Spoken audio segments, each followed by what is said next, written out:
AP BJP అధ్యక్ష ఎన్నికకు notification విడుదలైంది. అభ్యర్థులకు నామినేషన్ పత్రాలు ఇవ్వనున్నారు ఏపీ బీజేపీ రాష్ట్ర ఎన్నికల అధికారి పాకా సత్యనారాయణ.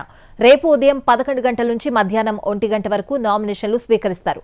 అలాగే రేపు మధ్యాహ్నం 1 గంట నుంచి 2 గంటల వరకు నామినేషన్ల స్క్రూటినీ ఉంటుంది. రేపు సాయంత్రం 4 గంటల వరకు నామినేషన్ల ఉపసంహరణకు గడువిచ్చారు. ఎల్లుండి ఏపీ బీజేపీ ఎన్నిక అధ్యక్షుని పేరును ప్రకటిస్తారు.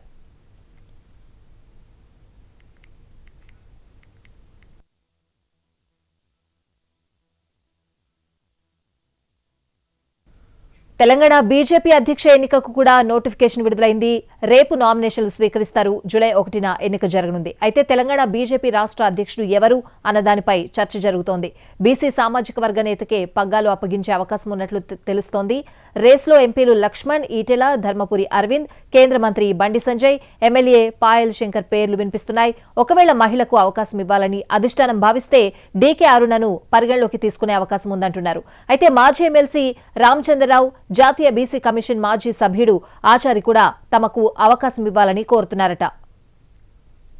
ఎక్కువ మంది ఆశావహులుండడంతో ఎవరికి రాష్ట్ర అధ్యక్ష పదవి దక్కుతుందో స్పష్టంగా చెప్పలేని పరిస్థితి. అయితే రేపటి నుంచి నామినేషన్ల దాఖలు మొదలవుతోంది. 1 కన్నా ఎక్కువ నామినేషన్లు తీసుకోవాలని భావిస్తే తాము కూడా నామినేషన్ వేసేందుకు సిద్ధంగా ఉన్నామని రేస్లో ఉన్న కొందరు పార్టీ నేతలు భావిస్తున్నారు.